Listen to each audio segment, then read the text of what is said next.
Alors dans la précédente vidéo, je t'ai parlé de, si tu veux, de l'histoire de la génératrice, cette graine du partage qui a été vraiment une brique de compréhension pour moi, quelque chose d'important. Et un an plus tard, pile un an en fait, pile un an plus tard, il m'est arrivé du coup une tuile au niveau professionnel. Donc moi j'étais auteur auto-édité, je vivais de ma plume, j'avais une vie géniale, je faisais que ça. Je me suis aperçu en fait que mes ventes s'étaient écroulées, effondrées et que voilà, la machine s'était enrayée et que j'étais en train de prendre le mur. Euh, donc voilà, plus aucune vente, et en fait la raison c'est que j'ai fait un four monumental sur mon dernier roman, je m'en étais pas aperçu ni trop préoccupé, il avait fait un bon démarrage et je pensais que comme d'habitude ça allait rouler quoi. Et en fait ça a dégringolé en fin d'année et figé complet quoi. Donc panique à bord, le compte dans le rouge et au niveau des ventes vraiment en berne, la machine s'arrête. Donc je me suis dit, j'ai cherché à comprendre, voilà, est-ce que c'est la crise ou mes prises de risques artistiques répétées, des fois je changeais un peu de genre, ou mes prises de position vraiment avec la pelote, ou peut-être finalement que les gens ont plus de cash, et bref, enfin, ça changeait rien au fond, parce que j'avais 3 petits gars à nourrir et une petite femme qui ne se nourrit pas que de prana. Donc hyper en angoisse, mais vraiment j'ai été vexé en plus au niveau artistique, au niveau personnel, je l'ai pris mais vraiment comme un échec et j'étais super triste. En temps normal, tu vois, j'aurais peut-être eu le coup de le sursaut en fait pour dire allez, tant pis, t'écris nuit, jour, week-end, tu sors un petit truc ou alors je sais pas, tu packages, tu fais une offre sur ton site, en fait tu fais quelque chose pour faire un peu de chiffres et en fait là je suis resté mais bloqué, ça m'a foudroyé quoi. J'étais brisé, je suis resté pétrifié devant le truc, j'avais pas le moral quoi.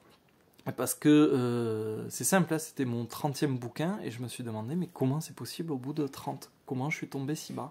Cette question, je me la suis répétée plusieurs fois et puis tout d'un coup, je commençais à m'en poser une autre, c'est comment tu vas faire pour te sortir de là? Parce que très concrètement, il n'y a que deux issues face à un événement comme ça, c'est soit tu restes en mode PLS, t'es déçu, t'es déprimé, et voilà, t'es en mélodrame et t'es l'auteur incompris et tu t'enfonces, ou alors tu commences à accepter que derrière, finalement, chaque coup dur, entre guillemets, se cache une opportunité à condition que tu creuses un peu.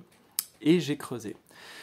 À ce moment-là, j'étais encore dans l'optique, je t'en ai parlé dans l'autre vidéo, avec mon petit roi, mon adversaire, dans l'optique le monde s'écroule. Donc ça m'a quand même servi parce que je me suis dit, écoute, les boulangers sont comme ça avec des factures d'électricité complètement délirantes et finalement t'es l'étape suivante quoi, tu vas être enseveli par l'inflation artificielle et toutes les conséquences de l'agenda 2030 et finalement tu sais quoi, ça m'a un peu dédouané, ça a enlevé le côté personnel de l'échec.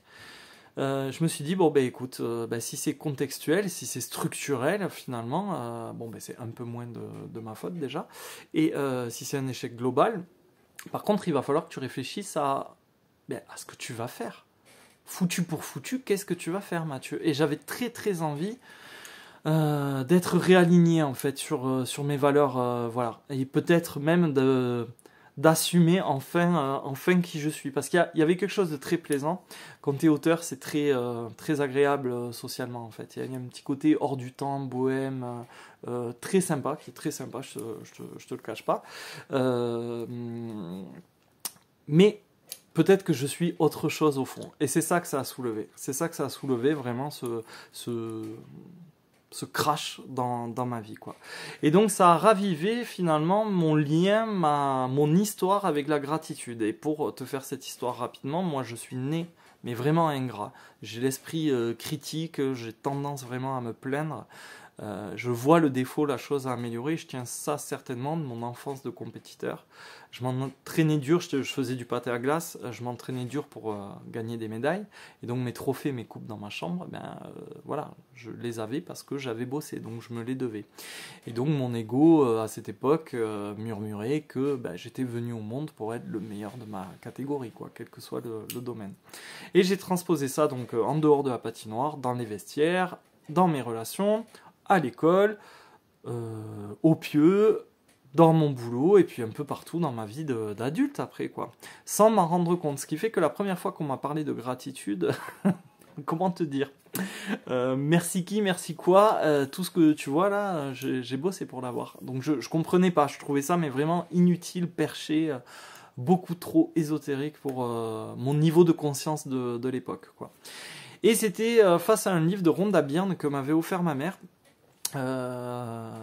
Donc c'était la magie. Alors elle me l'avait offert ou elle m'en avait parlé. Je sais qu'après elle me l'a offert, peu importe. Alors aujourd'hui c'est quasiment un livre de chevet pour moi. Je l'ai relu très très très souvent. Mais à l'époque je me déclarais allergique au délire du cosmos, aux poudres de perlimpinpin. Enfin voilà, j'étais assez critique par rapport à ça et j'ai déclaré que c'était de la merde. J'ai lu 3 pages et boum, j'ai balancé le livre dans un coin. Et l'ironie du sort, ou plutôt la vie a fait que, parce que ça a un sens tout ça, je me suis retrouvé en burn-out en fait, graphiste, donc tu vois, le compétiteur qui est allé au bout du dépassement de soi, qui s'est retrouvé brûlé complètement physiquement. Donc j'étais graphiste à mon compte, double hernie discale, cloué au lit, bien sûr mon assurance pro ne prenait pas en charge ce problème de dos, donc je pouvais plus livrer mes projets, j'avais pas de dédommagement, gros problème d'argent, valse des huissiers, farandole de saisie attribution, de tout ce que tu veux, coupure de jus, d'internet, la totale, le stress complet. Moi j'étais défoncé au tramadol, à la morphine, je voyais pas le bout du truc, et en fait au bout du bout, tu vois, quand vraiment j'ai vu le mur, eh ben, j'ai regardé ce petit livre que j'avais méprisé, et ben, ça t'apprend l'humilité, quoi, parce que vu que je trouvais le temps long, je l'ai réouvert, et je me suis dit, ben, écoute, au point où t'en es, ben, tente-le, quoi, de toute façon ça peut pas être pire. Donc je l'avais snobé, je me suis mis à le lire, et j'ai commencé à pratiquer. Alors avec des difficultés un peu scolairement au début, sans trop comprendre ce que je faisais. Il y avait un léger mieux, et puis c'est vrai qu'au bout d'une semaine, ben, j'avais un bonheur tiède et des petits résultats tièdes, des changements, alors pas fous, pas ce que je te propose aujourd'hui, mais assez pour que je me dise, allez, persévère un peu quand même. Et quand j'ai commencé à vraiment comprendre les mécanismes, les tenants et les aboutissants, waouh, comment te dire? Et là, c'est pas un slogan comme une pub comme j'aime, c'est ma vie a changé mais du tout au tout, mais si vite que j'ai pas compris, c'était une claque. En quelques semaines, j'ai réglé mes dettes, j'ai remonté la pente aussi physiquement. En quelques mois, je suis sorti de la précarité, au point de lâcher mon job de graphiste, tu vois, qui m'avait mené au burn-out, pour devenir auteur à temps plein. J'ai vendu tellement d'exemplaires du supplément d'âme, du coup, que j'ai pu vivre de ma plume. J'ai signé chez Brajlon, qui est une très belle maison d'édition. On m'a invité en guest sur le salon KDP, au salon Livre Paris, en fait plusieurs fois, tu vois. Ça a fait boum. C'était la vie de mes rêves, quoi, qui était arrivé d'un coup, plus tout. Je te parle pas de tous les cadeaux, les retrouvailles, etc., etc., etc. J'ai évité l'opération au niveau santé. C'était incroyable, quoi. Donc, ce qui est arrivé, c'est qu'une fois que j'ai eu tout ça, je suis retombé dans un autre piège. J'étais pas prêt, c'était trop vite, trop gros, trop beau, trop tout, quoi, en fait. Et je suis tombé dans le piège de l'orgueil. J'étais tellement heureux et comblé que c'est devenu petit à petit une nouvelle normalité. C'était devenu mon standard. Je vendais des livres et j'étais auteur à temps plein. Voilà. Et une part de moi, chasse le naturel revient au galop, se sentait de moins en moins le besoin d'être reconnaissant, parce que c'était, je me le devais. J'écrivais beaucoup, 4 livres par an, ça tournait, et puis voilà. Donc je prenais tout ça pour acquis, et j'ai fait du yo-yo en fait avec la gratitude, comme avec mon poids. Tu peux regarder un peu sur mes réseaux sociaux, je peux être comme ça, ou tout maigre. La gratitude, c'est pareil. Donc, il y avait du relâchement, puis une pratique intensive, généralement avec un régime drastique. Je revenais au top niveau, hop, mes ventes redécollaient, puis après, je me relaissais aller, je me reposais sur mes lauriers. Et autant te dire qu'avec les 3 dernières années, avec le coco et tout, en fait, je me suis vraiment détourné de la gratitude. J'ai pas eu le temps, et j'étais tellement focus sur l'aspect négatif que j'ai complètement laissé ça de côté, et ce qui fait que voilà, ça a attiré, je pense, jusqu'à moi la génératrice, et là l'impact dans ma vie d'auteur. Alors c'est peut-être pour ça que je suis très très bien placé pour te parler de gratitude et de ces 28 jours, parce que je les ai pratiqués, j'ai échoué, j'étais au fond du fond, j'ai réussi plusieurs fois aussi, de plusieurs manières différentes, donc je saurais te guider pour les obstacles à éviter, pour gagner du temps. Vraiment, c'est tout ce que je te souhaite, c'est de devenir ingouvernable le plus vite possible. Voilà pour mon parcours.